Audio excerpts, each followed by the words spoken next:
Welcome, Glink gamers from around the globe. You've dropped into the best place for Game Pass news. That's right, it's the Game Pass Tracker Show. This is episode 139, recorded live. Live, I tell you, February 8th. I'm Nick Metzger here with the best dang co-host a guy could ever have. That's right, it's the guy next to me, Mr. Sean Abbott. We're going to fill your brains with all the bits and bobs of Xbox, like, is Disney Fortnite next? Yes, please. I sure hope it is. Are we going to talk about Xbox making a handheld again? Yes, we are. And are Xbox first-party titles moving to PlayStation and other crazy things happening that is making the brains of the Xbox community melt out of their ears? Yes, they are. You better sit down, buckle up, because Game Pass Tracker Show is one crazy ride.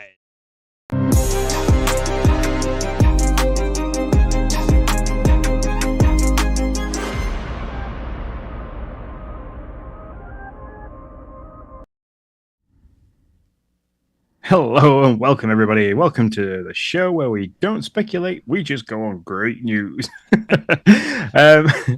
What is up, everyone? Welcome to today's show. We just want to welcome you all to your favorite Xbox Game Pass podcast, the Game Pass Tracker Show. You can find us on pretty much every social networking site out there. We're killing it on Threads at the moment, almost at the 5,000 mark. And I think if you go over there, there's a little bit of nice news that you can find us. Everything is at Game Pass Tracker. If you have any thoughts, any questions, do not hesitate to shoot us an email. All that can be directed to the show at gamepasstracker.com. And if you like what you are hearing, and we'd love to hear it, you can leave us a review on your go-to podcast app of choice. It really does help us grow and reach more fans. So please give us some likes, give us some stars, and leave a review. We wouldn't be a Game Pass show if we weren't going to be promoting the Big Daddy itself, Xbox Game Pass. If you love Game Pass, like I do, and like Nick does, you can, and you also love our show and you want to show us some support, you can head to the link in the description and you can sign up to Game Pass from the Xbox.com website. And not only will you be supporting us, the Game Pass Tracker Show, you'll also be signing up to the best gaming subscription going, which is Xbox Game Pass. You can sign up to whatever level you desire, be that PC Game Pass, Core, or Game Pass Ultimate. Just play your own way by using the code in the chat or the show notes, and you'll help us to continue to create this little awesome slice of the internet that we absolutely love to make for you guys out there, our amazing fans. So, Nick, without further ado, let's go to the Game Pass headlines.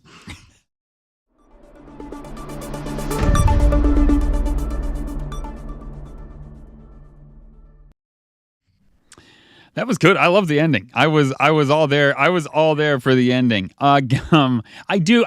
Sean alluded to something. I do want to make. I wrote that wrong. So it is rumors that Xbox first-party titles are moving to PlayStation and other crazy things. Those are rumors. So not yes, it's happening, but yes, Xbox community brains are melting out of ears about the rumors. So I do want to clear that up. It went between Twitter and Facebook, or X, sorry, and Facebook, and other journalist outlets, it just went crazy. Yes. And it's going to continue to go crazy. Yes. And we're going to talk about that in our feature story a little bit more. But yeah, it's gone nuts. Yeah, I just wanted to clear it because when you said it, I was like, "Oh, that's true. I didn't actually say I didn't write that the right way." So that happens. Anyway, so Game Pass headlines is not where we talk about Xbox news. It's where we talk about all of the games coming to Game Pass right now. I'm trying to get Sean's thing going, but I'm not as good as Sean, so I just gotta, I gotta go with what I got. Out today. That's not today. It's Tuesday. Out Tuesday. Anuchard, out everywhere. The kingdom of Anuchard has fallen. Generations after the collapse, its surviving descendants have chosen you to become the bell wielder of the magical Audros Bell. Go forth, battle monsters, solve puzzles, and restore Anuchard to its former skyward glory. I've put a little bit of time into this, and I will talk about it on the dashboard later on in this episode. Also, I failed to mention Friday, February 2nd, Persona 3 Reload came out. I know a lot of people are interested in that.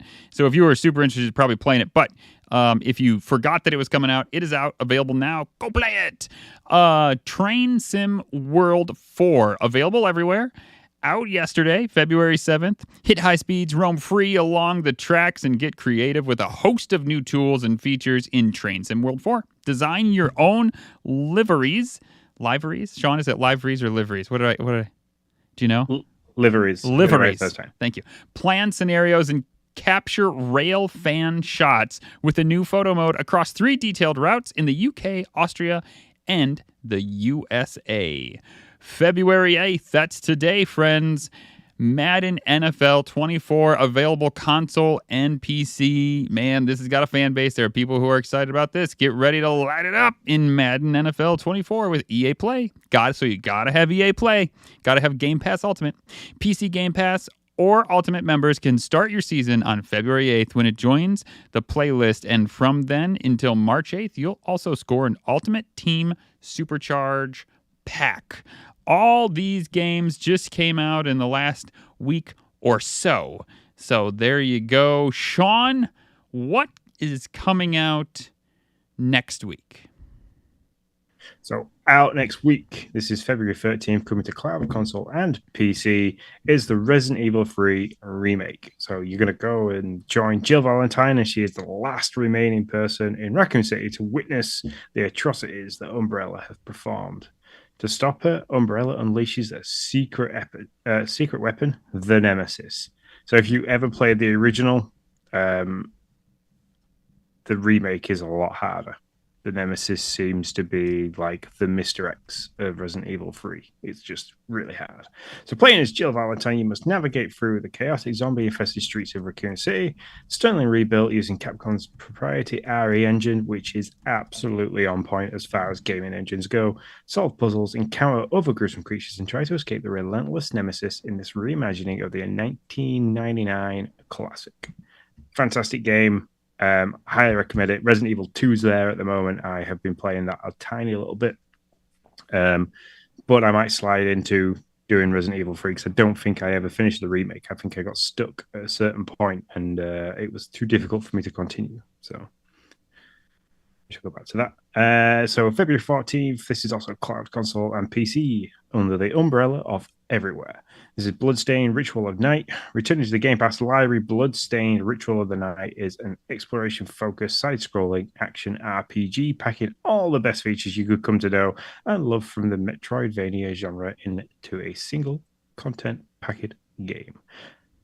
It's got me. I when I originally read this, I kind of read just side-scrolling action RPG, and I was like, now it's chucked the Metroidvania in there as well. I'm like, ooh. This could be something that I play via the cloud at places where I shouldn't be playing games via the cloud. Isn't this like a spiritual successor to Castlevania?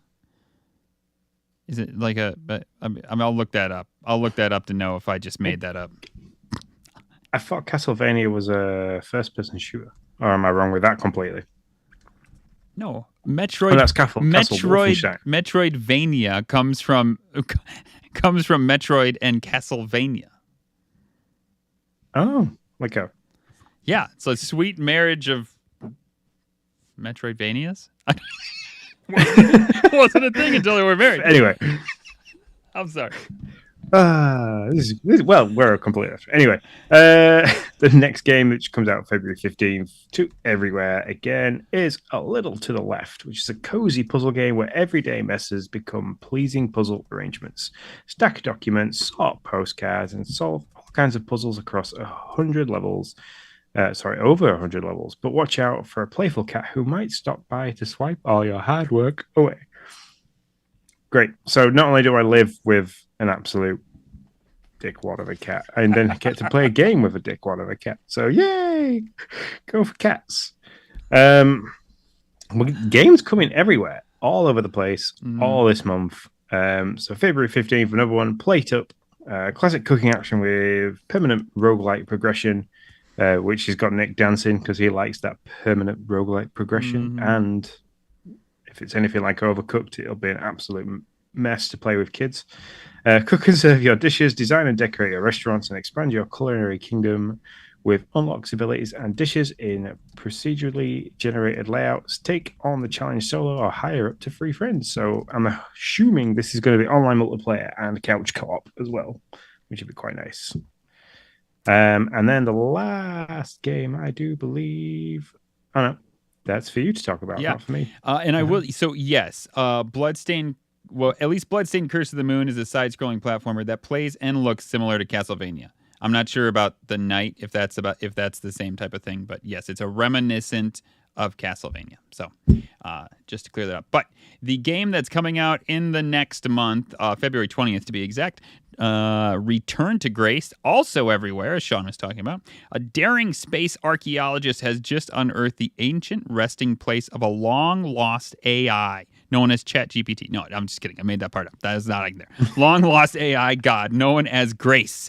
Adventure with various fractured AI personalities as you uncover the great mystery of why she was shut down all those years ago in this first-person narrative adventure set in a visually stunning 60s retro sci-fi world. Whew. Okay, we got there. Yeah, sounds fun. So you can look towards that coming soon in the month ahead. And we also got games leaving. Sean, what's leaving? So leaving is 2 games on February 15th. So as we get the absolute plethora of games on February 15th, we also lose 2 games. So Galactic Civilizations 3, which I'm led to believe if you are a fan of the Civilizations style games, this is pretty much like that, but in space. Its description here is: what if one day humans woke up to find that they weren't alone in the galaxy? They make their way into space and discover other alien civilizations and their own histories and motivations looking to make a name for themselves. Choose your race. You can be a human, Dredgen, Altarian, and so many more, and lead your civilization into a golden age in one of the largest 4-time strategy games ever made. So, like I said, if you're a fan of Civilization, and you're also a fan of sci-fi style games, this is probably one for you. Seriously, that's. And then the other game that's also leaving February 15th is Opus: Echo of Starsong. This is the Full Bloom edition, I believe, which is also available in the Xbox Store at the moment. So you can play this. It is a side-scrolling, like, text-driven style game with some mobile game kind of hints and stuff to it. It's very story-driven. It's quite well illustrated, is the word I could say. So it's very it's a nice-looking game. Yeah, it's got a good art style, is what you're saying. That's exactly what I'm trying to say, just in a really long, drawn-out way. It's all good. So asteroids emitting a sound known as a starsong have become the center of conflict for the immense power they hold. Determined to claim asteroids as of his own, a young man ventures out with a girl who can imitate the starsongs, lending her voice to unravel an ancient myth deep in the heart of space. Yeah, it's a very, very nice-looking game. Both of them leave February 15th. February 15th. And if you're interested in any of these, you have till that date to either beat them or, with your Game Pass subscription, if you can buy them for 25% off if you buy them before February 15th. Yep. And remember, if you want any information about what games are coming, what games are leaving, what games are coming out in the future, what games you should play, and currently over on X Game Pass Tracker, running some pretty nice seasons or series about information on games that are on Game Pass that we might not have spoken about for a while. So all those, head over to X and find us at Game Pass Tracker. And if you want any news about what games are coming in the future and what games are available now, head over to Game Pass News, and that should take you to our awesome little website with mass amounts of detail as to what games are coming, with links for videos if you are interested in trailers. For sure. And off to the X feed we go.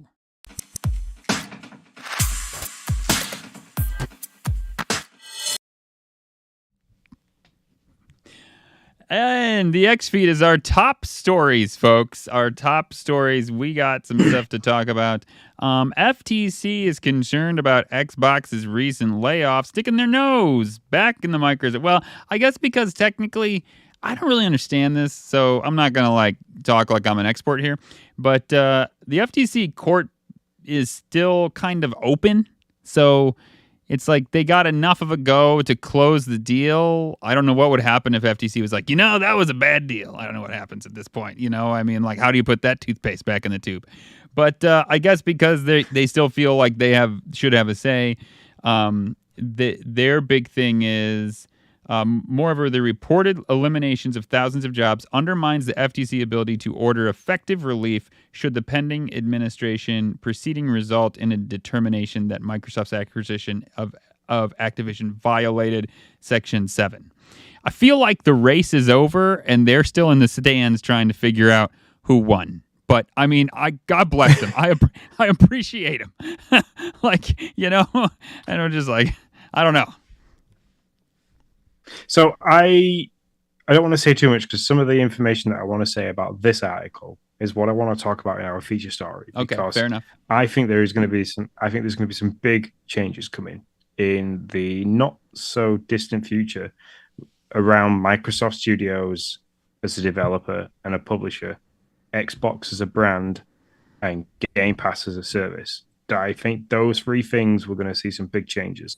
And I think it's because of this. I think the FTC still have a court hearing open, but they have obviously allowed the Activision Blizzard acquisition to go through because it's done that. But what some information that they've gotten during that, and I think it relates to the Game Pass subscription service and the cloud gaming service as a whole, they are still deliberating over and talking about, because I think there's a lot to be said and a lot to be done that. So, which is why I want to wait until we get into the feature story to say any more about it. But I can completely understand why they're sticking their nose in about the layoffs, because it's one of those things where two big companies have come together and they're probably going to want to sit back and say, hey, well, so how come you've done this?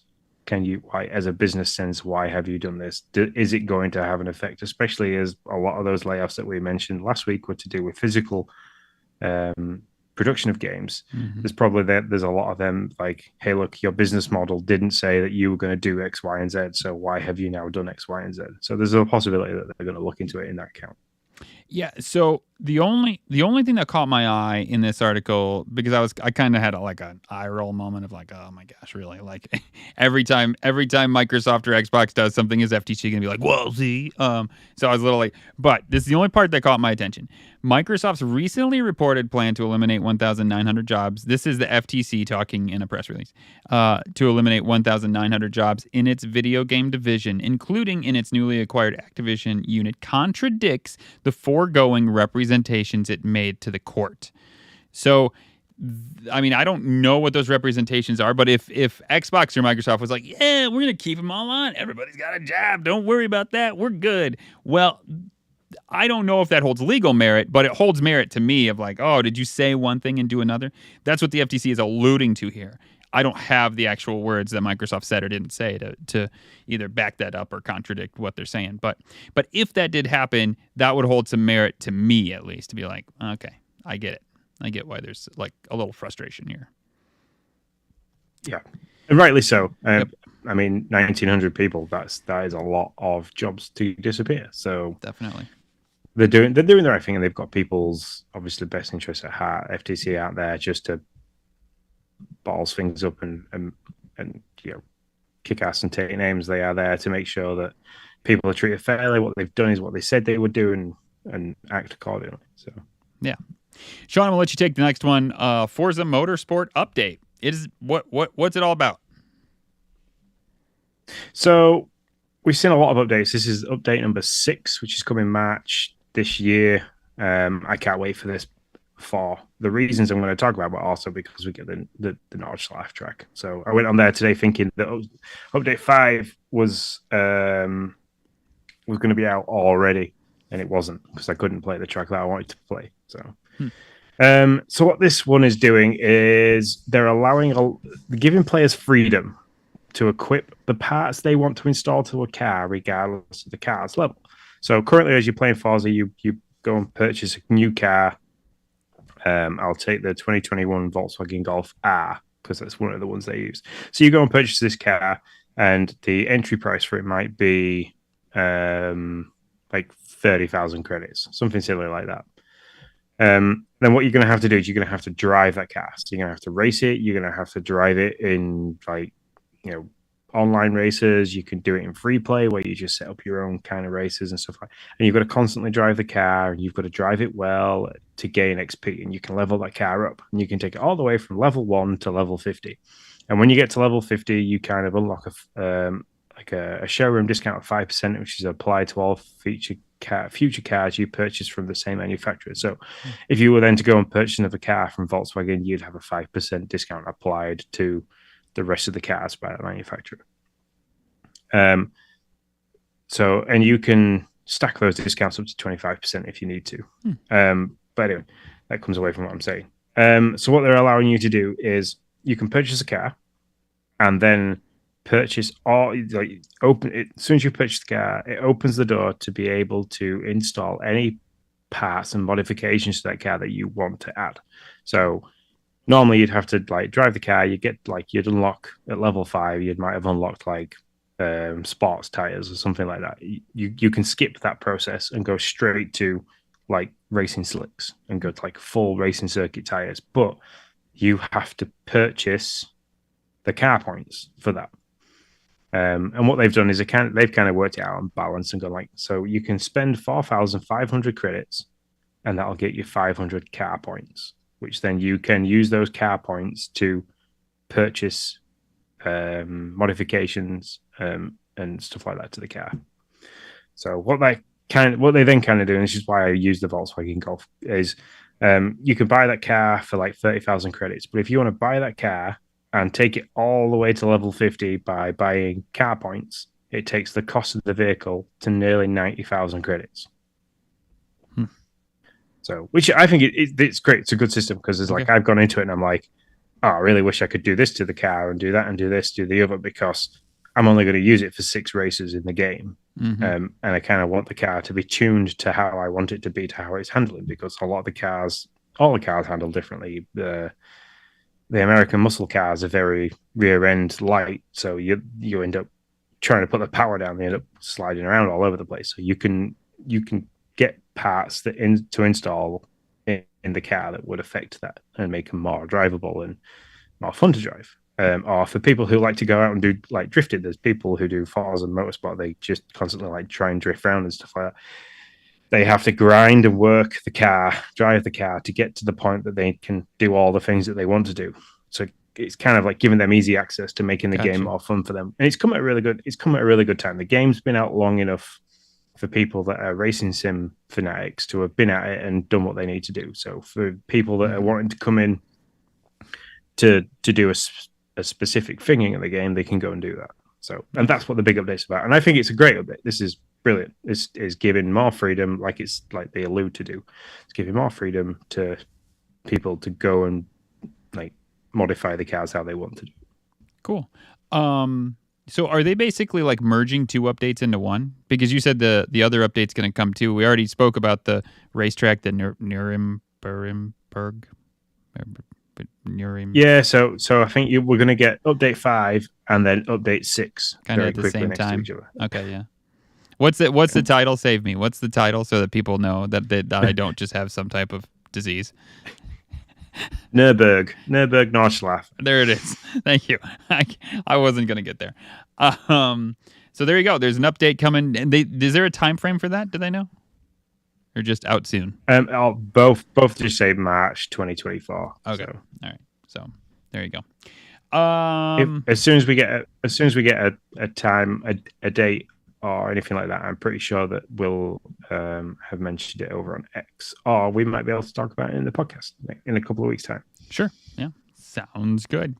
Next story: Disney plus Epic. Oh man, I'd be down for this. I've been Lego Fortniting it all day long. In addition to being a world-class games experience and interoperating with Fortnite, the new persistent universe will offer a multitude of opportunities for consumers to play, watch, shop, and engage with content, characters, and stories from Disney, Pixar, Marvel, Star Wars, Avatar, and more.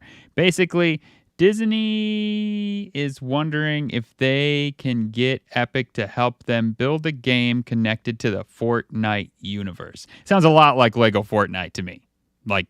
Almost exactly like Lego Fortnite. 1.5 billion investment. That's huge. Oh, yeah. Disney have invested $1.5 billion to acquire an equity stake in Epic Games. I wonder. Wow.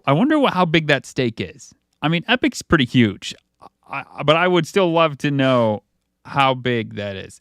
Epic Games CEO and founder Tim Sweeney mentioned how this would bring together the Disney and Fortnite communities, while Disney's experiences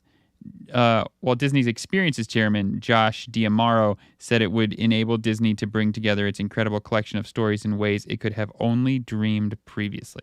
Yeah, I mean, so I'll talk about it a little bit more on Dashboard. Lego Fortnite is great, y'all. I mean, it is just a lot of fun, and it's a lot. I've been playing it with my kids on the regular. Like, that's the only game we've been playing. And if I can play Disney Fortnite and it's in the same little like free to play Epic store, that come on, like I'm all here. My kids would love it. I would love it. Like, give me the same open world like craftiness. What was the game? What was the game that I got sucked into for like a few months? Disney Dreamworld Valley. Is that it? I think it is. Yeah, Dreamlight Valley. Dreamlight Valley. That's it. Yeah. Like give me Dreamlight Valley. But that game was good. But it sometimes didn't feel great. And Epic's really good about making games feel great. And I mean, so if you could get Disney involved with Epic and do that, which apparently not could, but are happening, I will be here for whatever they have to give me, for sure. So keep your eyes open. I mean, I'm interested to see how much of a stake they have and how big of a game this is going to be for 1.5 billion. It's a lot of pennies. That is. We have a perky news next. Ooh, I think I just popped my mic. We have perky news, new perks for the Game Pass deal. Let me see. There's actually quite a few. There's like 6 new ones here apparently. Boruto Naruto Next Generation Season 1. The Season 1 of that show is available as a perk from February 7th to March 7th. Xbox Game Pass Ultimate members in the US on console and PC. Mighty Doom. Yep. I think we talked about the Mighty Doom one. We did. I was a couple thinking weeks that. back. Yeah. Okay. The only 2 new ones I can see from here. Thanks. Save me. The Boruto one, which you just mentioned, which is US only from February 7th, and the Paramount Plus 30-day free trial. Which, come on, we all know why there's a Paramount Plus free trial. When is it? Is Halo dropped? Do we know? I think I asked this question last week. I can't remember shit for nothing. Don't think it has dropped yet, but this ties in well. So one of the perks you can unlock is you can stream the new season of Paramount Plus's original series Halo, along with other exclusive originals, hit films, and a mountain of entertainment. Paramount. Claim your 30-day free trial, which is only valid for people with a new Paramount Plus subscription. So if you want to unlock this, Xbox users out there, you have to use a new email address to subscribe. You then use your redemption code. Today. Do that, because otherwise it won't work. So I'll be doing it. The first 2 episodes dropped today on Paramount. Oh. Yep, season 2. Yep. There you go. So what you're going to do, you're going to wait for them all to come out and then drop the 30-day free trial and then hammer it. So I'm not going to lie. Last time they sucked me in. So my wife was like, hey, it was like 5 weeks later. I mean, and I wasn't even watching it. But my wife was like, I hopped on to Paramount and they let me watch all kinds of things. And I was like, well, they have a free service, honey. And they were like, she's like, yeah, but all kinds of things. Like, are you sure we're not paying for that? I was like, no, I canceled that. And I was, but then like, I was curious. So I went on and I was like, shit, I didn't cancel that. So they got like 3 months out of me before finally realized, which, that's how they do it. It works. I totally forgot to cancel it. So, but what I will say, and I said this to Nick before we started this evening, if you are a Sonic fan and you enjoyed the Sonic movies, Sonic 1 and Sonic 2, I would wait to start this because April 26th, they are doing a 6-episode event for of Knuckles. So it's like a 6-episode series, and it's all about Knuckles, like stuff he gets up to after the end of Sonic 2. So if you want two things to watch, which would be the new Halo series, which probably will have had all the episodes dropped by then, and then this Knuckles thing, I'd hang on, wait for to drop that 30-day free trial, and then you have two things to watch. One thing you can watch with the missus or on your own, and the other thing you can watch with the kiddos. So Halo season 2 of Halo is 8 episodes. 2 drop immediately, and then 1 weekly for what I would imagine is the next month and a half. So, yep, there you go. Which is not enough for you to get that 30 days. So, yeah, exactly. They're smart about this. So about those handheld things, Xbox might be looking into a handheld console as PlayStation rumors circulate. Tom Henderson came out and said on X, my 2 cents is that given the increasing popularity of handheld market as of late, this is probably one of the best educated guesses that you can make, which is that Xbox is in development for a handheld, and Jez says they are. So, Jez Corden, that is. So all rumors. But we've talked about it before, and obviously Sean and I have said that we are very interested in a Xbox developed handheld. I certainly would be. So I would love to see something like this come to fruition. So as these little bits and pieces pop up, we'll keep you guys up to date. Yeah, they definitely they did the right thing skipping the VR stuff and not chasing that. So I'd say the handheld market is definitely the right direction to go. Yeah. It sucked me right in. It stopped me from having to take an Xbox controller anywhere I go to want to play games where I shouldn't be playing games. So. Yeah, no, they definitely did. Zuckerberg's billions of dollars black hole for the metaverse is a testament to their good decision to not follow that mess. But who knows? Maybe it'll be the spark of something that actually does end up taking off. What's the news bulletin with Palworld, Sean? What's the updates? Anything we need to know about? There is an update, and being the representative for Game Pass Tracker, who has absolutely hammered Palworld for the last week again, they're fixing some major issues. One that I haven't hit yet, but some that I have seen happen. So they're fixing an issue where the game would always crash and save data would be corrupted. The total number of pals captured by the guild reached approximately 7,000. If you have captured 7,000 pals, kudos to you, because that takes to do it. Unless you capture in like 7,000 like lamballs and stuff like that, then and chickpeas. Because I literally just farm them now for wool and meat. I'll talk about it a bit more, but I've unlocked mechanical weapons. Nice. Yeah, no, I'm interested in the dashboard to hear. And I have a squirrel. And I have a squirrel that can ride on my shoulders with a machine gun. So, it's cool. This game is so fantastic. I love this. I need a picture of this, Sean. You need to send me a picture of the squirrel with the machine gun. And then probably put it on X. Or just put it on X and tag me. That's even better. Just do that so everybody can see it. Yeah. In a previous patch, the save data that had already been in this state broken for the servers, and the servers will data remained in a broken state that made it impossible to load. But after applying this patch, it will be resolved and you can load it properly. So if you've had save data that has gone corrupt because of the thing that we just talked about with the 7,000 pals, they have now saved that data for you, so you can reload that. They fixed an issue where some weapons equipped by other players would disappear when a player used a grenade in multiplayer. Didn't realize they had grenades, which is cool. And fixed an issue where, although the display capture probability increased when the capture power was strengthened by a lift monk, which is the squirrel that I'm talking about, effigy, the capture probability did not actually increase at all due to an internal processing bug, which is the one that I have seen. I have found enough of these effigies to increase my capture power, and nothing seemed to be improving. So okay, I'm happy for that. They've done that. They've done some base related fixes where fixed an issue where if a pal was manually assigned to a breeding farm it decided it would go to sleep and not wake up forever. It would just sleep. You know, if I was assigned to a 'cause breeding farm, I'd probably just go to sleep too. So there you go. Interesting.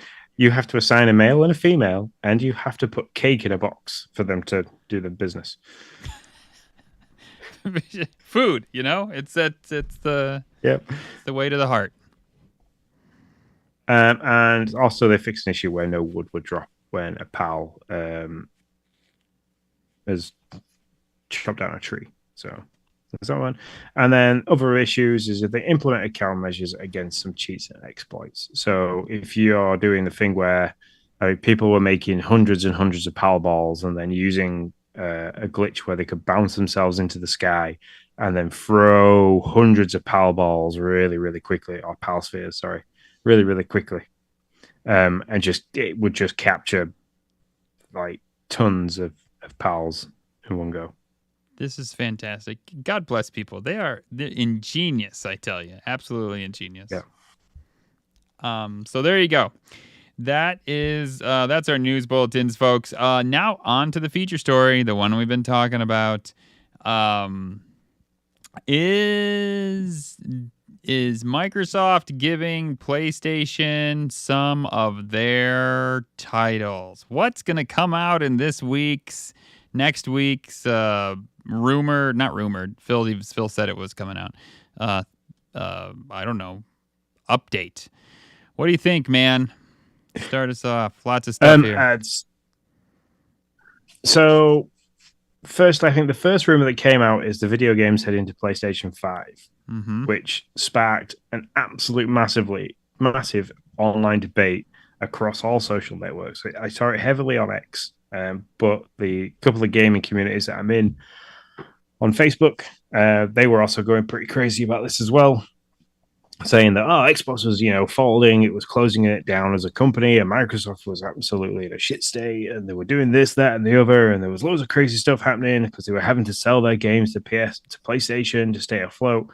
None of that I believe is true.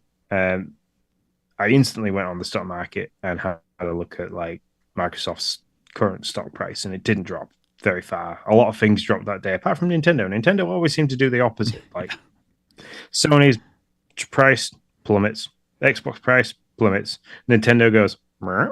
Yeah. Nintendo's Teflon crazy. Right now, baby. I mean, they can't do nothing wrong. Yeah.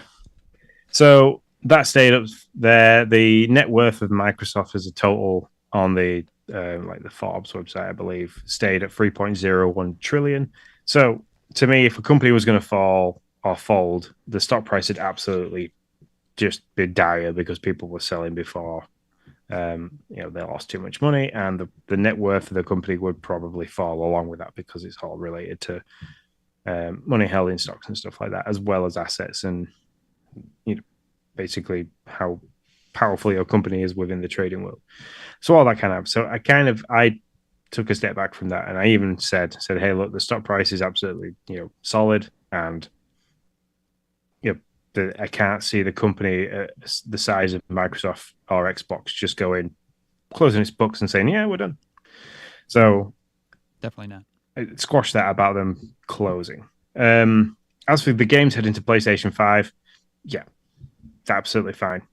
Go with that. PlayStation had things like Stray on their PS Plus service. Stray then came to the Xbox a year later, but we had to purchase it. This is only going to be the same way around. We've got games made by Bethesda, which, isn't a Microsoft exclusive company. They are allowed to other platforms like Nintendo and PlayStation. Take Doom, Fallout, for example. So for Starfield to go to PlayStation would just make perfect sense, apart from if you're a PlayStation user, you're going to have to pay for the full price of the game, which will probably about $70. Where, us elite mortals in the world over here at Game Pass, we get to play it as part of our subscription. So I joke, by the way, we're not just elite. We're more invested in a really good gaming subscription. That's such a nice spin. Sorry, I like to throw fire on things. That is such a nice spin to the same thing. Way to say the same thing, but in a nicer way. Xbox isn't closing, but they are a company, right? They're a company, and companies like to make money. And so Yes. if they can take Starfield, which is now, been out for a while, not that long really, but like 6 months or something like that, right? Like around 6 months. And they can now give it to PlayStation. Not give it, but put it on the PlayStation and make more money, then they're going to do that. And there's no reason that they really shouldn't. And you know what? In the end, not only do they make money from PlayStation, it doesn't ruin your Xbox. It really doesn't. If anything, people are going to be like, shit, this is a good game. And I can play this game on Game Pass with my subscription for free. Maybe I should go do that. So I think they're looking at this of, listen, we're going to make some money on the front end, and we're possibly going to gain some subscribers in the long term. So yeah, I don't think there's any reason to have a problem here. It's okay if Xbox has given other titles like Ori to other platforms. So I don't know. I just when I read it and then I saw the meltdown that was going on in the community, I was like, guys, what's the problem here? Just let this happen. Now, again, this is a rumor. This is not 100% fact. Although, if I were to guess, I'd say it'll become fact next week. But at the moment, it is a rumor. So yeah, I don't have an issue with this. I don't think they're going to give every title, and I don't think they're going to give titles day one. That's something I don't. Although one of the rumors is consideration about Indiana Jones and the Great Circle going day one. So I don't know. But I would hold on to titles for 6-8 months, kind of like if Starfield goes over. That makes sense to me. But they know what they're doing. So see what happens. So Indiana Jones and the Great Circle, to me, could be released on all of the consoles that are able to play it day one. For me, that's fine. It's a war. Is it Machine Games that are doing it? Not Xbox Studios. So it's Machine Games building the vision that Todd Howard has for a Indiana Jones game. So it's not actually a Microsoft Studios doing it. This is a third-party studio away from the Microsoft umbrella, as far as I'm aware, that are creating this with some help with some of the Xbox Studios. Machine Games is under. I just Googled this because I thought it was, but Wolfenstein developer Machine Games came under Xbox ownership when Microsoft acquired Bethesda in 2021. So it is an Xbox studio. Oh, yeah. Okay, so fair enough. I apologize. So yeah, again, it's the Bethesda thing. So it's a Bethesda game made under the umbrella of Microsoft Studios. So for me, yes, when that drops, day one release on Game Pass with our subscription, absolutely fine. But if you want to play this game on PlayStation, go pay the full price for the game. There you go. You could still play it, but Bethesda and obviously Microsoft Studios as a corporate umbrella will still make money from you playing that game on the PlayStation. It's not like it's just going to Sony for Sony to own the IP to make the money. It's just not happening, and it doesn't bother me at all. In fact, I wish more stuff like that was happening, because the idea of being able to play games anywhere and everywhere and share them across platforms is absolutely fine. Yeah, I mean, I just wish sometimes Sony would reflect that, right. Because it'd be awesome to see Spider-Man or God of War to come to Xbox. Those games that you guys got over there at PlayStation on the PlayStation Plus network as part of your subscription, I would probably have paid full price for God of War if it was on Xbox. Mm-hmm. Yeah, I don't disagree with you. The Horizon games look amazing. I'd love to play them. But so here's the thing though. No, I'm not in the PlayStation community. Literally, I don't own a PlayStation.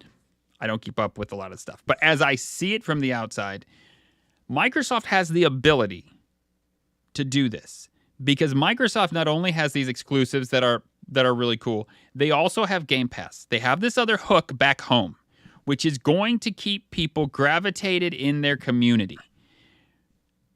same with Nintendo. Like, Nintendo has another hook. I don't think their exclusives are ever going anywhere, but their hardware is another hook. So that keeps Nintendo fans in the Nintendo community.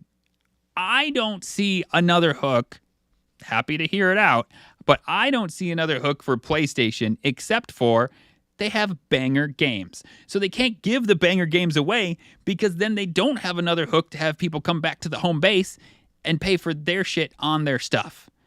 And I think that's why Xbox can do this and be okay. Because even if Xbox does this stuff over here, I'm not going to go straying over there to PlayStation to go play it because I got to pay full price. But if I was already on PlayStation stuff, then sure, I'd probably pick up a few Xbox games that were $70. But it doesn't make sense for me to go over there and play it and leave my Xbox when my Xbox got it for free. So, or with my Game Pass subscription, not free, but whatever. So yeah, but I just don't understand what the big deal is. Like, let the guys make some money. They just spent a lot of cash to acquire Activision.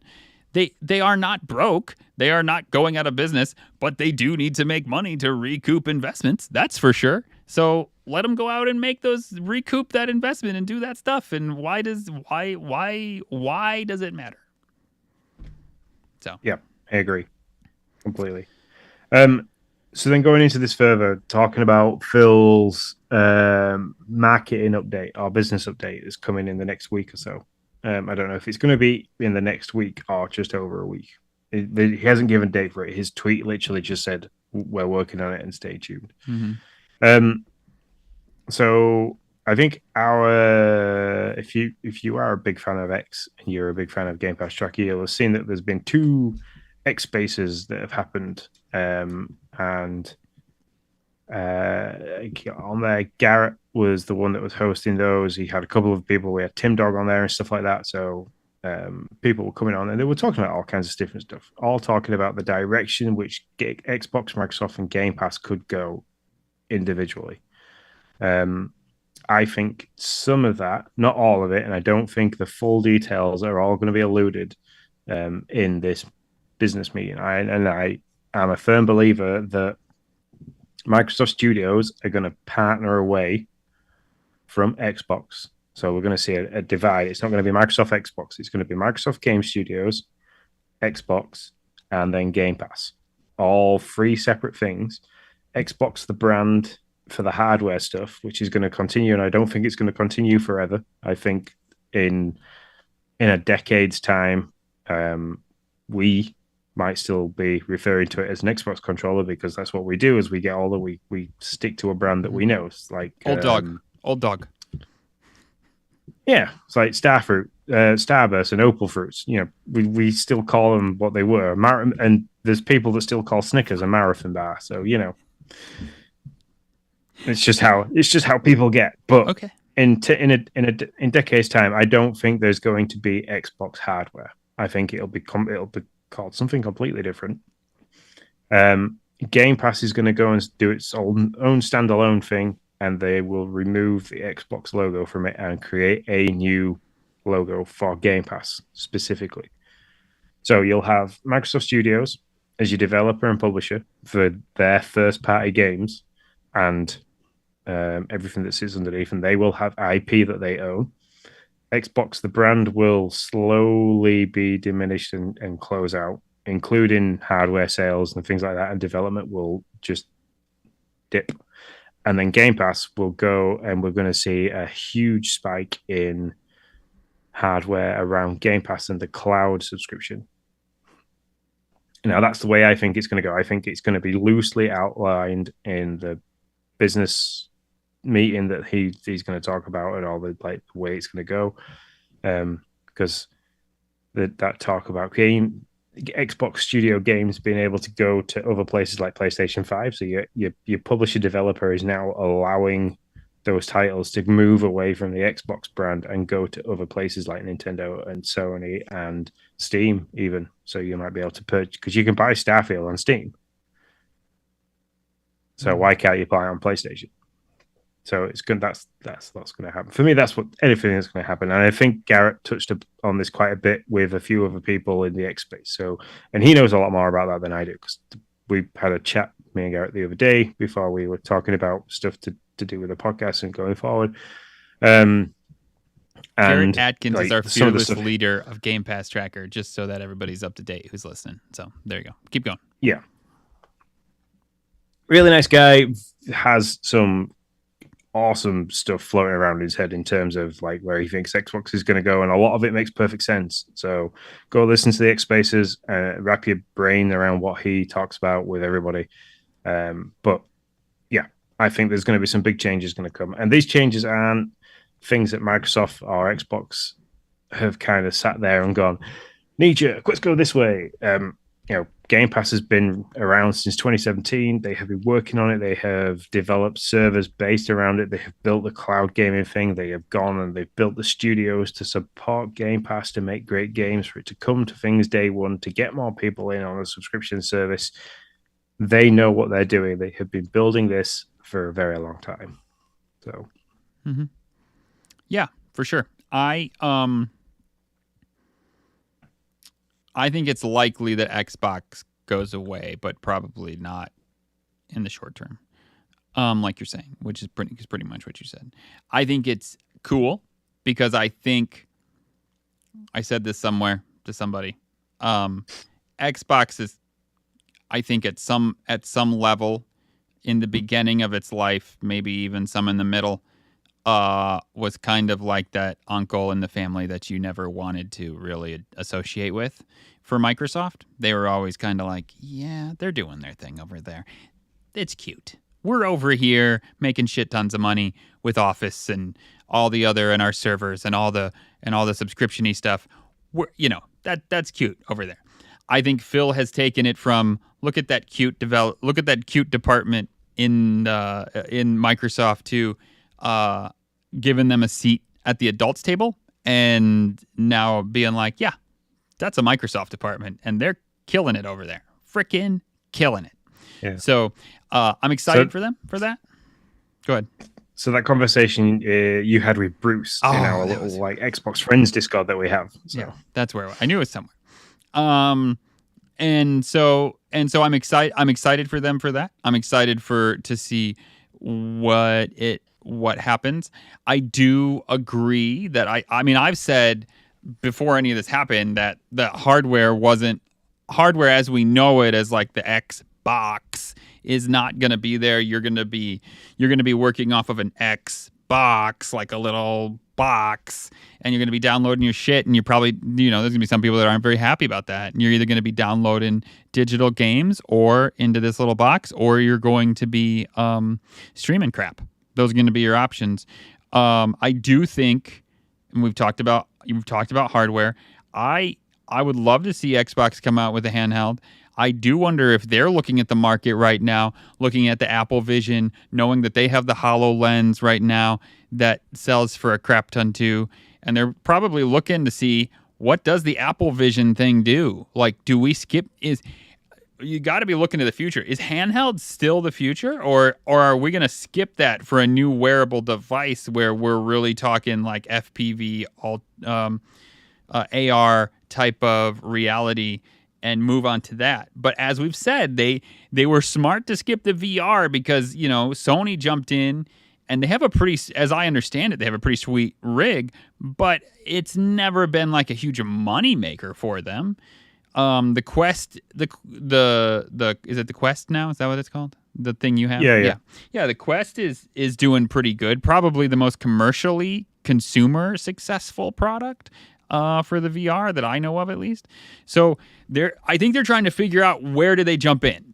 You guys you got Russian water, and there are all these different sectors of the gaming industry, and it's like, do you jump in on the handheld, or is the handheld market already pretty much down river, almost to the waterfall? Like, is the new raft that you need to jump in actually AR wearable shit? Okay, well, let's jump in. And I think they're trying to figure out where the hardware is to jump in. It's not boxes anymore. I think that's obvious. It's not.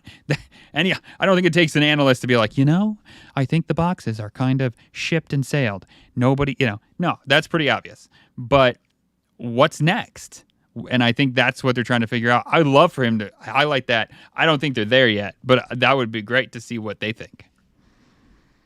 Yeah. I mean, the Apple Vision, I think, is a really good test bed Mhm. So I believe like you can get on the cloud gaming thing via your phone using the web browser on Safari. You save it to your home screen, and you can use your phone to get on it like that.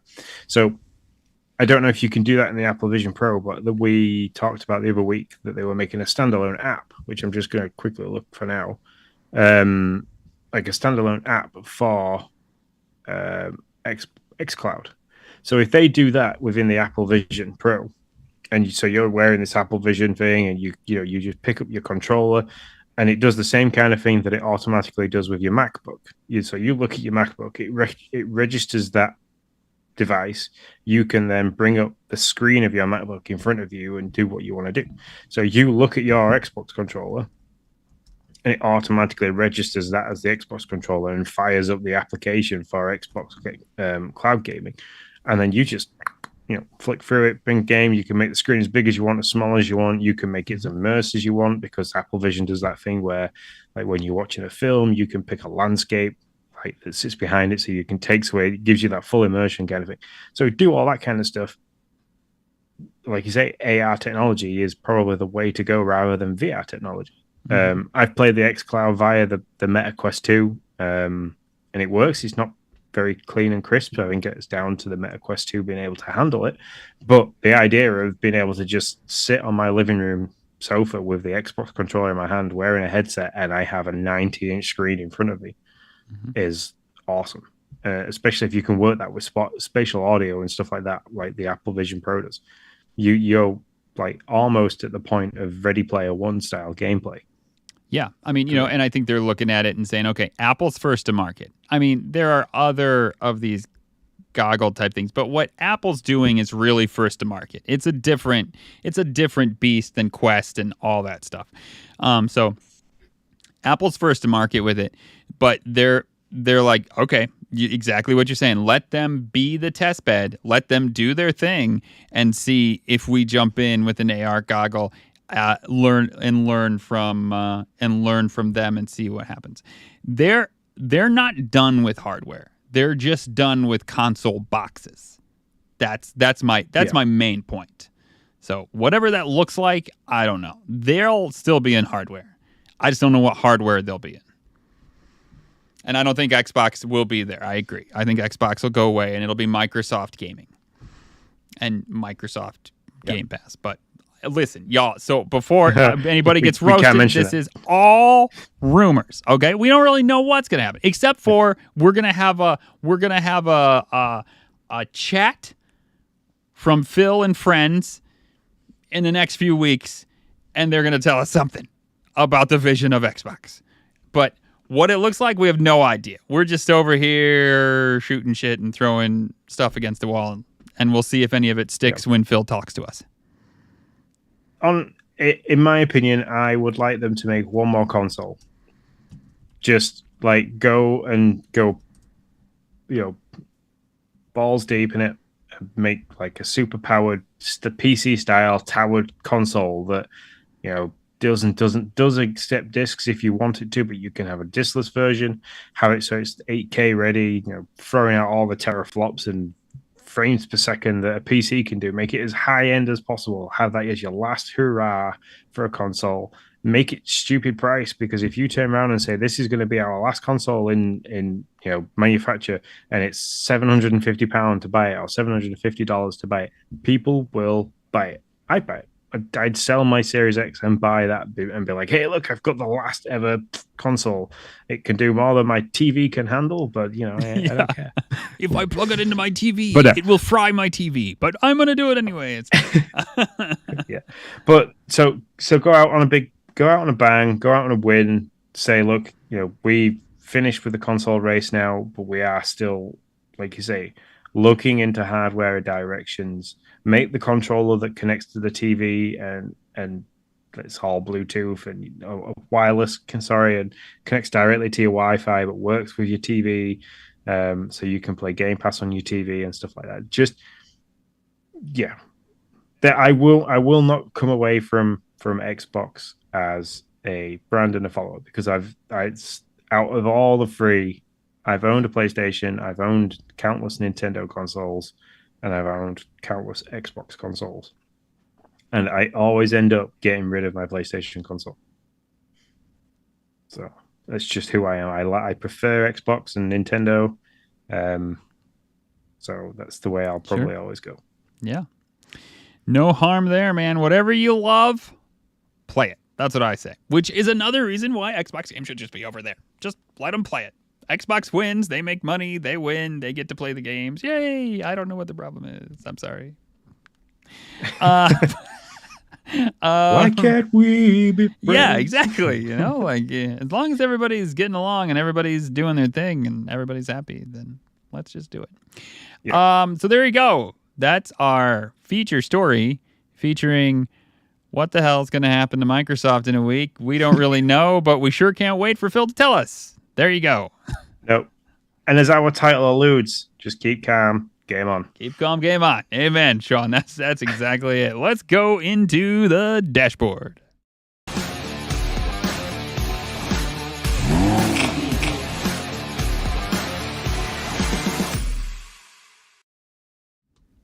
The dashboard is where we talk about games we are playing and games we will be playing shortly or are on our docket to play. Sean, what have you been playing?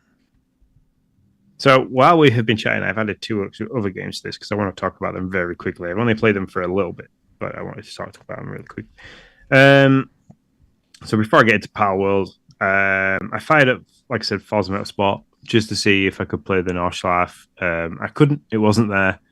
Which I was disappointed about. So I had a couple of laps around Silverstone in several different cars because Silverstone's the home Grand Prix circuit for me. I've been there. I've walked around it. I sat and watched the Formula One on there and really enjoyed the track. So I did that.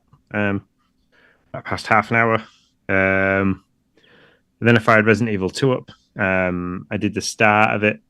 I think I got to the first liquor, which is like the zombie-fied human being thing with a giant long tongue and its brain on the outside.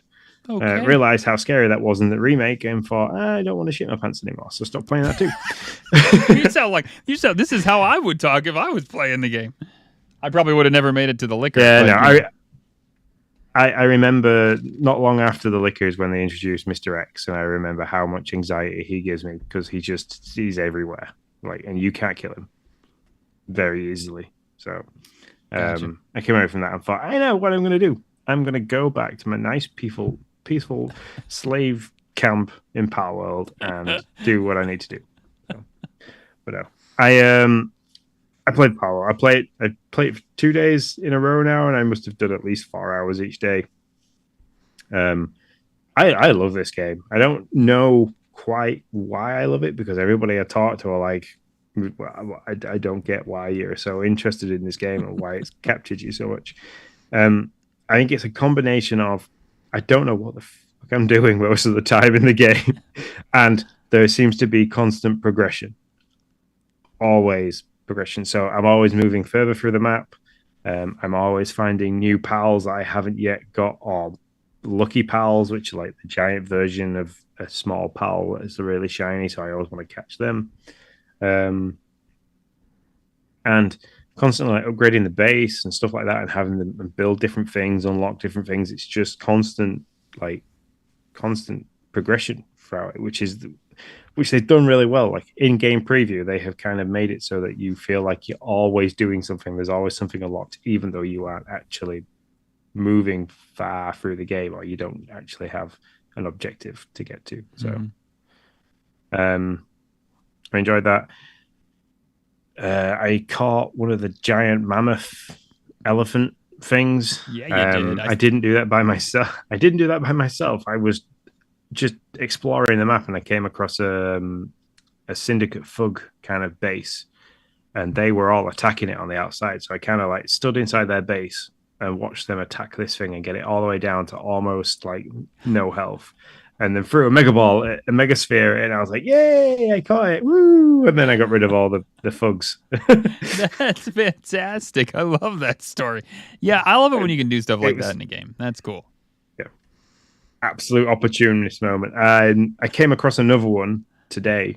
It exact same thing, different base, but the same kind of scenario. But the mammoth was too powerful and it took everybody out, and then came after me. So I ran away and screamed with my tiny little squirrel on my shoulders. Now, do you have to go and can you like go and heal your pals, or do they die? Like, so yeah, it's very much like Pokemon. what? You take them back to your base and you put them in your PAL box, and they and they recuperate and come back. So you can craft a meat cleaver, and Okay. the emotes, you can do different emotes. So if you press down on the right analog stick, it brings up a menu. You can command your pals, or you can pet them, feed them, or then dance and do weird stuff. If you have the meat cleaver equipped, the pet feature disappears and butcher feature appears, and you can butcher your pals. And if you butcher your pals, they're gone forever. But you reap some benefits. I haven't done that yet. I haven't got the heart to butcher my pals. So they all work so hard. And is there a name feature? I'm surprised if there's not. I feel like that would make the thing that I've played it for so long, and the thing I noticed today is when a pal escapes out of the pal sphere. So you haven't dropped its health enough or anything like that. It says so it says the name of the pal, the level that it's at. It says escape from the pal sphere, the cheeky bastard. Really? That's awesome. Yeah. That kind of pops up as a prompt on the screen, and I didn't realize it at first. I just kept seeing that it had broke out of the pal sphere, and I read the last word and I was like, really? They allow it to say cheeky bastard? So, well, you can slay. You're playing that with kiddos, so yeah, that's a fair point, though, Sean. Yeah, you're right. Playing with kiddos, watch out. If you're playing that with kiddos, just watch out for that. But yeah, the lift monk, the squirrel, you can create saddles and gloves so you can handle or ride or hold on to your pals. The lift monk one allows them to ride on your shoulders, and he pulls out 2 machine guns and just starts firing at nearby enemies while he's on your shoulders. Hilarious to watch, very powerful, awesome to use. So yeah. You're a Pokemon player as well. I mean, you play Pokemon. If you were like, I mean, obviously Pokemon's not going to take all of this. Pikachu's not going to start pulling out 2 machine guns from his pocket and start blowing stuff away. But if you had to pull out a couple things that you think Pokemon should glean from Palworld, what would it be? The crafting aspect of the game. Yeah, for sure. I mean, there was crafting in Arceus, but it was nowhere near as good as it is in Palworld. Sure. So they need to polish that up. And the abilities to assign harvesting tasks and building tasks and cooking tasks to your pals. So your pals are very specific. So some are really good for mining, some are good for kindling, some are really good for harvesting and planting, and then you've got some that are really good for breeding as well. So you can set them to help in the breeding arrangements of things. And they all have different strengths and different weaknesses. And you kind of have to trial and error that, where in Pokemon, you kind of oh yeah, you can use cut. Oh, you can use dig. You can use rock smash. That's it. And it's kind of they need to allow the Pokemon to help you further into the game better. So they could take that away from power. But I think that's going to be a very difficult thing to do, because I think that's what makes Palworld so different to Pokemon. In terms of, the IP issue that's currently going on between Niantic and Pocket Pair. Mm-hmm. Yeah. Well, so far there's no issue. They said they were investigating. I haven't heard anything about any actual suits or anything like that. So we shall see. Anything on your docket for this week, other than more Palworld? I was going to say probably some more Palworld. I might go back into Resident Evil 3. I might skip playing the Resident Evil 2 remake again and jump straight into Resident Evil 3 and see if I can get that finished. But it is the half-term holiday next week for the kiddos. So what I do play has to be kiddo friendly. Sure. So I get that. I will tell you what I have downloaded. I have re-downloaded It Takes Two because I'm going to try my best to get Lindsay to play it with me. Nice. Nice. We made it 3/4 of the way through. At least that's what I think of it. Was somewhere around there, I think. So, awesome. Hey, if it's still on Game Pass, by the time I ever get to actually meet you in person, we should finish it off in person. Oh, yeah. Couch totally. co-op style. Totally. That would be fantastic. For me, I have been playing Lego Fortnite. Our town is fully leveled up. We've got all the crafting stuff, except we haven't made the last version of the bench, so I need to do that. So there's probably more that I need to get done. But man, we are loving that game. Having a ton of fun. It's just great. I absolutely love Lego Fortnite, and it's great to play with your kiddos. Finished off Turnip Boy Robs a Bank. That game is absolutely great. I wouldn't say it's as good as the first one, but I will say that I finished a roguelite game, and that genre is not normally one for me. So kudos to Turnip Boy Robs a Bank, because I think one of the things I loved about it was that you knew that the runs were going to be pretty short. I mean, if you bought the full clock, you get 6 minutes. You started out, I think a run was like 2 or 3 minutes, and then you had to get out of there, or you're going to get chased by vegetable police. So that game was fun. Like I said, I don't think it's as good as the first one, but it's still Turnip Boy. It's still fun. It's still a great ride. So, and it's fairly short. I played a hot second of Anya Chard. You are a bell wielder. It's got a top down, kind of like it's a pixel art style, kind of reminiscent of maybe like a Sea of Stars type thing. Not the gameplay, but the art style. Because the gameplay is very much like, I don't know if it's an action game or an action RPG. I didn't unlock any RPG elements, but I might not have played long enough to get to them. But it's that top-down style. You got a light attack and a heavy attack. You're swinging the bell, and then you're trying to unlock lost souls so that they're no longer statues. Decent amount of dialogue, FYI. But for the little bit I played, I had fun. So those are the games that I have played. On my docket for next week is my son's birthday, because my son's a Valentine's baby. So it is my son's birthday. I am very excited to play Played Up with the kids. That's something I've been wanting to do for a while. I was bummed when it got pushed, but now it's back and I am ready to play. And A Little to the Left. I will definitely play that as well. A little to the left. I'll probably play it while my wife is doing schoolwork. Getting ready for classes and stuff, because it'll make her laugh to see the cat bat stuff around while I try to organize it all. So sounds like fun. Yep, being a cat owner, you know how difficult that can be. Mm-hmm. And she loves cats. Like anything with a black cat on it is like her jam. So she'll think it's fan bloody tastic. On the party chat, you got anything else? Yeah, let's slide into the party chat. Party chat. It's party time! Woohoo! Oh, yeah! Party chat is where we chat about life and any questions you guys got. So if you got questions, put them in the chat and we will answer them to the best of our very limited abilities. Or at least mine. I shouldn't say that.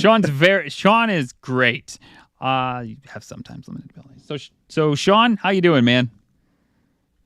I'm okay. I'm poor. I know that much. This year has been a test financially for me for many, many reasons. I have issues with the car. I have issues with teeth. I have issues with, what's the other issue I had? Washing machines. Fucking washing machine saga continues. So yeah, it's just been a bit of a very, very expensive and draining start to 2024.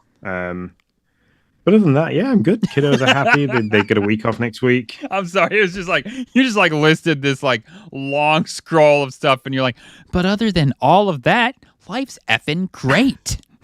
How back to you, Nick? The thing is,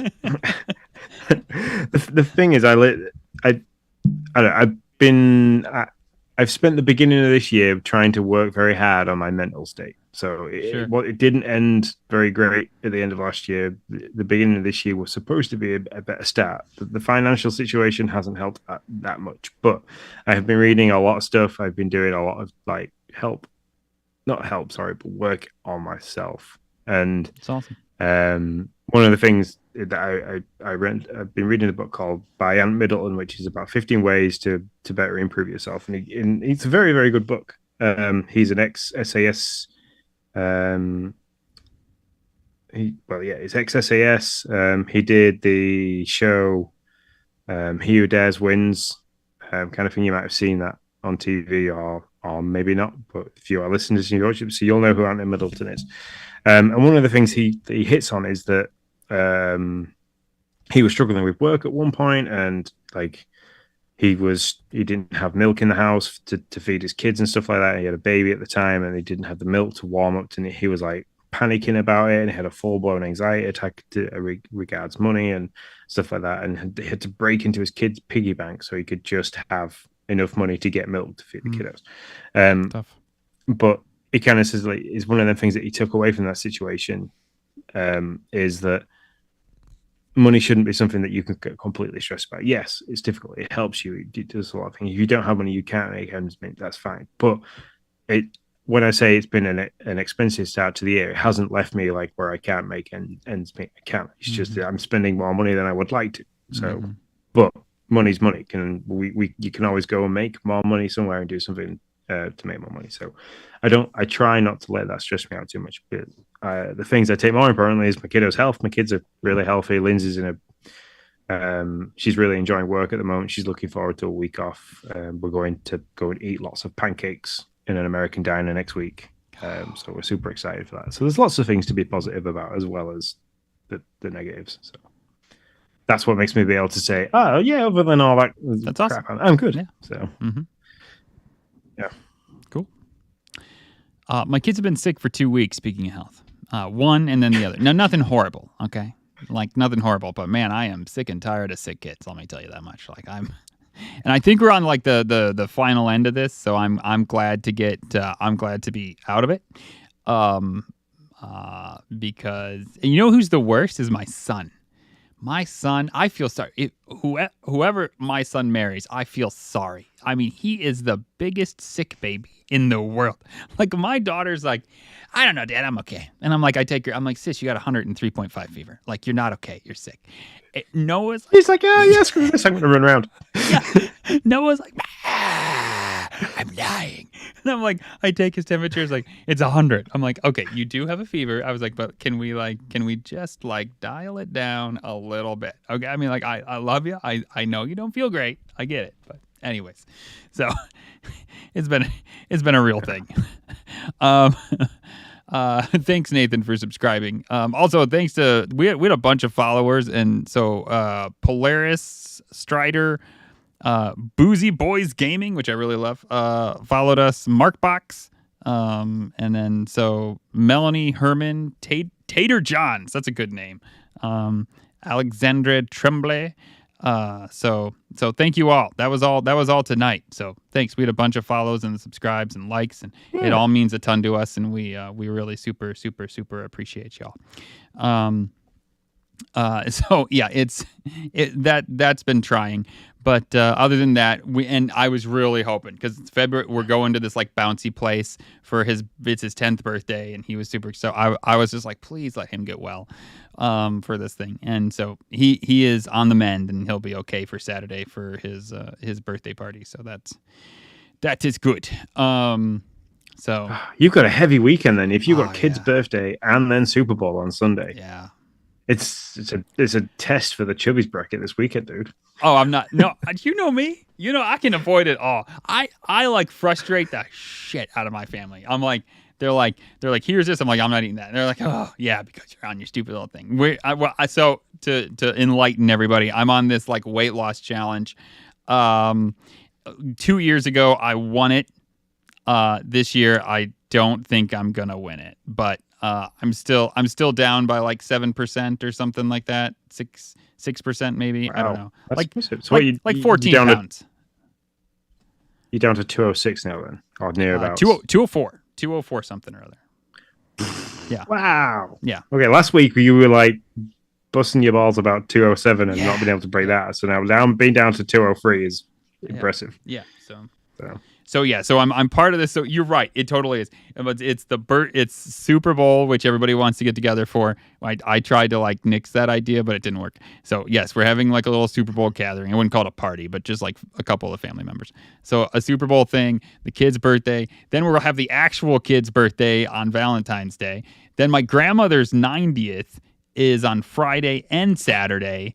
So on the next Friday and Saturday. So yeah, it's just like a food-a-palooza, and I somehow am gonna have to like dodge and weave all of these cakes and everything else that's coming out. So, but I'll do my best, and we'll see what happens. But I'll keep you up to date. Well, if it's any help, we're doing something for Super Bowl on Sunday as well. We have our food planned, and last week we asked about food things. Mm-hmm. So Lindsay's doing pulled pork sliders. Oh, good. She's doing like a chili with nachos. And I've asked if she can get me a couple of bratwurst sausages to put in buns so I can put the chili on top with cheese and make myself a chili dog. I've never had a chili dog, so I'm going to have it at home while watching the Super Bowl. Nice. That sounds...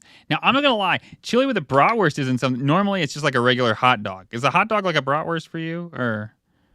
No, I did say hot dogs originally, then I remembered how much reclaimed meat is in a hot dog, and I was like, I like bratwursts better. You can grill them, and they're a lot nicer. Mm-hmm. So I thought I'd go for a lavish chili dog. Mm-hmm. That's fair. Yeah. So that I can't wait to you. I need pictures of your Super Bowl spread for sure, and I will send you a picture of all the food that I'm not eating. Lindsay and Jay have Kansas City Chief t-shirts. What? Man, that's amazing. I know. I'm going to be sat there in my Super Mario joggers and quite possibly my Marvel hoodie. I love it. Because it'll be really cold in the house by 11:30 at night. So, yeah. I love it. Yeah, I'm rooting. No offense, I'm rooting for the 49ers, not because I love them over the Chiefs, but whenever there's two teams that I really don't care about or I don't have an affiliation with, I just go with the one that's like won the least or that's not won in the longest amount of time. So that happens to be the 49ers. So rooting for them. I think they follow him. They follow him for the brothers that are playing in the Kansas City Chiefs. And I think Lindsay says she likes their mum. So that's another reason why she's following him. There you go. So, hey, everyone's got their reason. But for me, I want to watch it because I just want to see. I've never really sat and watched the whole game, so it'd be interesting to see what it's like. Well, if you have any questions, hit me up. I'll try to answer them best I can. For sure. All right. Is that a show? That is a show. We're an hour and 25. So we've gone long this week. Not by much, but we've gone long. But yeah, thanks everybody. Thanks to all the new people in the chat and all the new people that have followed us. And for why can I not see the activity feed for who's just subscribed? But I have a mini feed from Streamlabs that I can see from all the different channels. So that's so who was the person that subscribed? Nathan. Okay, well, thank you very much for Nathan for subscribing. But everybody, thank you very much. Thank you very much for sitting with me and Nick. We will have a really interesting podcast if Phil and Sarah decide to get together and have a chat about the business in the direction it's going, because Sarah is the new face of Microsoft's Xbox division, that kind of level of stuff. So it'll be interesting to hear from her. If you have any questions, fire them off to show@gamepasstracker.com or get in touch with me directly, Sean_Abbott at X, or Nick 10DOH for X to get hold of Nick.